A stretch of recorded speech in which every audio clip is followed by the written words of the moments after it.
mesmerized, as if by the nastiest pornographic abyss, stare into TV news each night, waiting to see a new war in full-throated hell.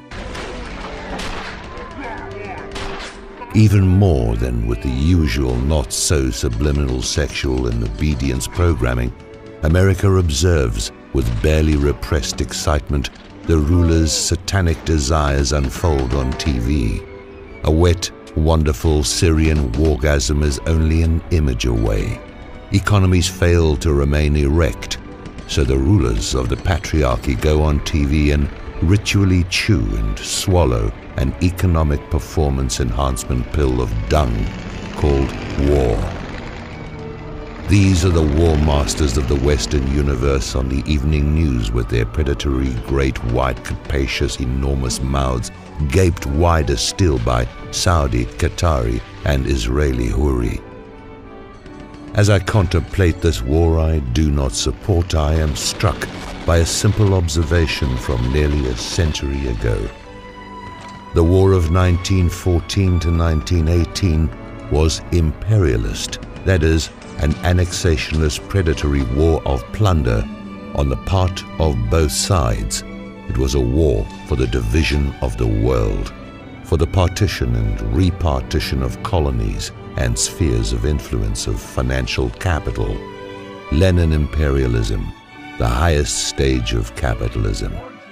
Wargasm is always emboldened by public figures crying havoc and danger, preaching a crusade against the infidel.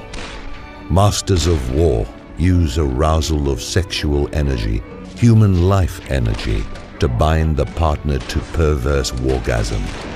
50 years after the civil rights movement co-optation of leaders or creation of astroturf movements by interested outsiders is a constant. Nor are our social movements able to bounce back from murder of leaders and terror against their organizations by agents of the state. 50 years after Martin Luther King, we have our black non-president of the United States, non-constitutionally sworn into public office, both in public and in private, by a non-justice of a non-rival party. Our elections are non-contestants between non-disguised, non-political parties. One represents oligarchs and imperialists, the other vice versa.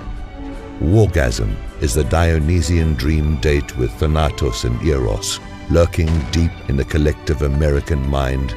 The nuclear wargasm in the Holy Land, reeking of Armageddon and prophecy, is a potent erotic symbol represented by divine mushroom clouds and sleek yellow submarines designed by Louis Vuitton.